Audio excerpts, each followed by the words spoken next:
Actually, we received information yesterday night that there is this one gang headed by Mr. Naveen Batra, who happens to be a Satta king from the Chhattisgarh, is operating at a particular hotel. So immediately we formed the team, and after that we raided the place. As per the information, there were 10-12 people who were operating, who were doing betting live there. And after that we seized the mobile phones, laptops, and we took 12 people into our custody.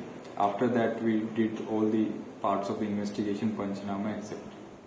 And sir, why, though investigation is in preliminary stage, but why a Satta king from the Chhattisgarh coming to Goa and doing illegal business here? As per the preliminary interrogation, we have come to know that this person, who happens to be Naveen Batra, is a Satta king there in Raipur and already having few FIR registered here and there. He is also having teams operating in other locations. We are further investigating that matter.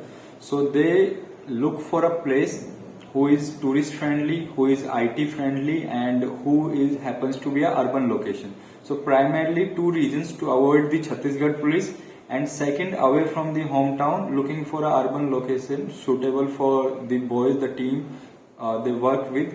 So that's why they chose Goa as one of the locations. And how they were taking the bets? Because who was placing the bets?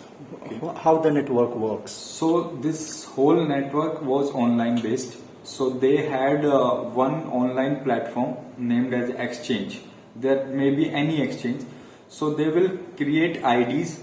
Okay, and they will issue the IDs to the punters. So suppose that they are receiving 1 lakh from the person, so they will give a 1 lakh ID. That means that the person, the concerned person, the punter can bet up to rupees 1 lakh. So they issue IDs, and after that they allow them to access the exchange and place the bets. This is how their modus operandi is working, and they were working with many games like cricket, football, online casinos. So it was a big network, but the whole thing was online based, and we didn't find any cash there. Is it bailable offence, sir? Yes, we have booked under the Goa Gambling Act, so it is a bailable offence. Subscribe Prudent social media channel and press bell icon for latest notifications.